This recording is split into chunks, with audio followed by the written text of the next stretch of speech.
Yeah, so this isn't the first time and won't be the last time that this bullshit goes on. I've known of many people that have passed away way too early over stupidness. People I know personally, a couple of people close, a couple of people you just see around the way.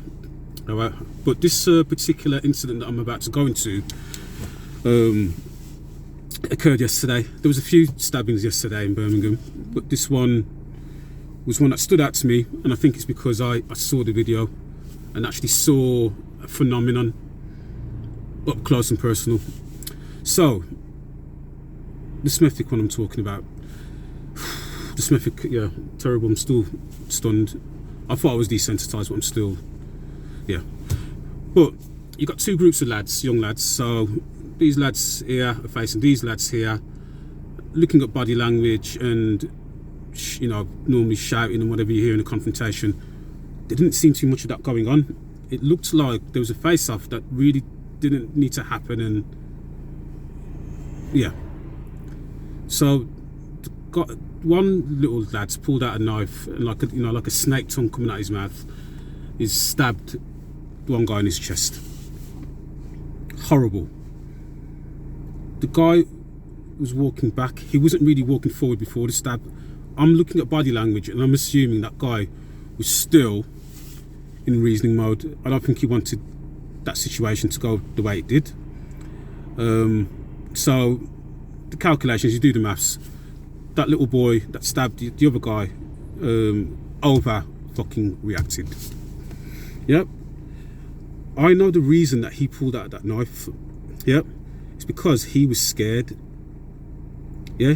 He was too scared to have a straightener. Straightener meaning a fist fight, where you fight till one person wins or you draw or whatever it is, you lose.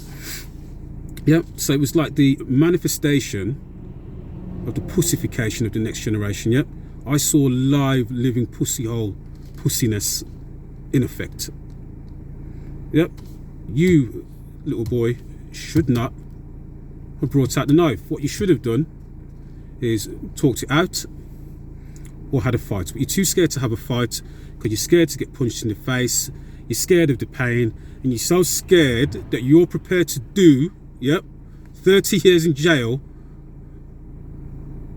where you could have just had a straightener, like I said, get a fat lip, a couple of bruises, might last a week. Or guess what? If you would have fought and put your effort in, you might just have won. Yeah, you might have given him the fat lip and the bruises for a week, but you was too pussy to find out. Okay, a straightener's not an issue. Parents, get your kids to go to the gym. You know, good reputable gym like Fearless MMA. They will build you up in stages. Yep. You're not going to go in there, they're going to give you a hard blap straight away when you're sparring. It's all soft. And then over time, over years, over months, you build it up, and then you become a tougher guy, a stronger guy. But people like that, they're too pussy to find out whether they can fight or not. So they pull out a blade and they kill someone. So he's now going to be doing a very long time in jail.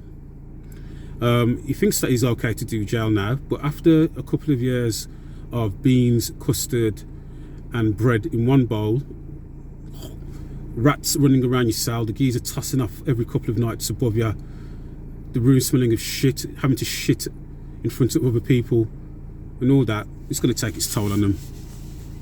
Yep.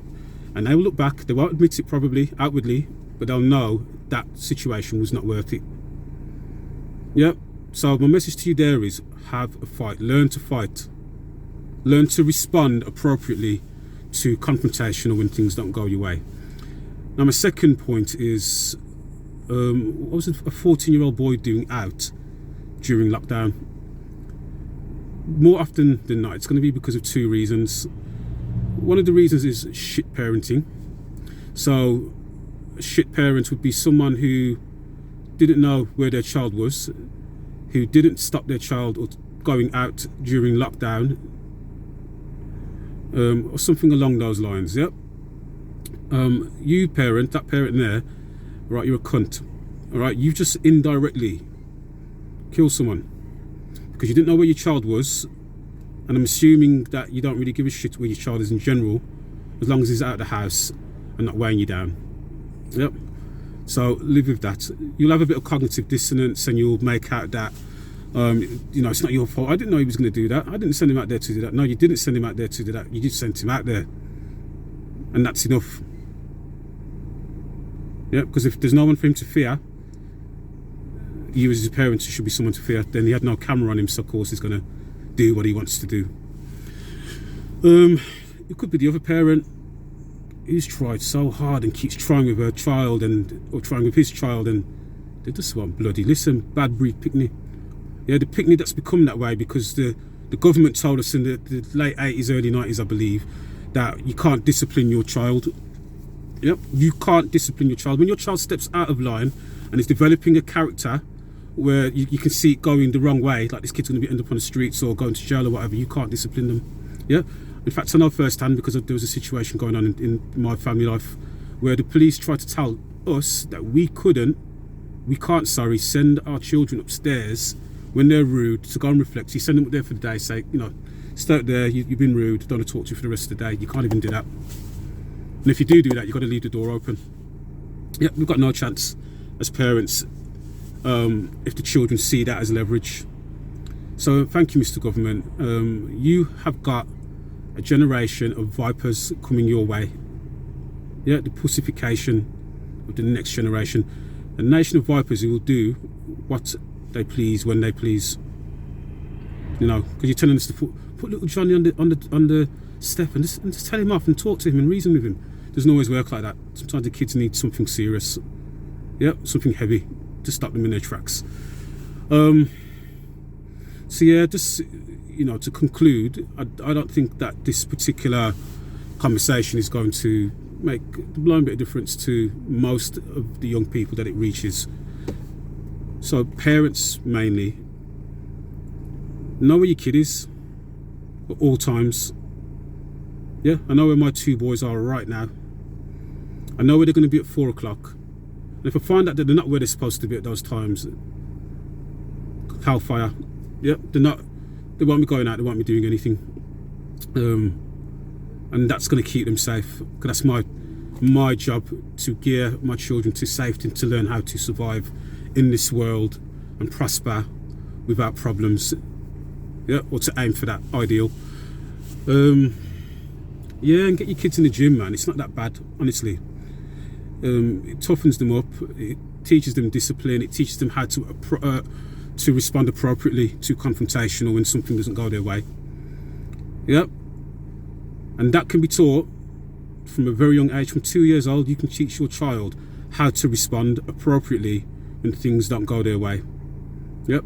How to firstly take the first course of action and ignore what's going on and try and get around it and still get to do what you need to do, but just go around it. Or if someone's trying to bully you, yeah, you explain what they're doing and that they shouldn't be doing it. If they continue, then maybe a little headbutt, a little elbow, or whatever in their mouth will slow them down. Yeah, but what you must, and most importantly, teach them is that the knife and the gun, the thing that can end the life in seconds, is not appropriate unless your life is in immediate danger.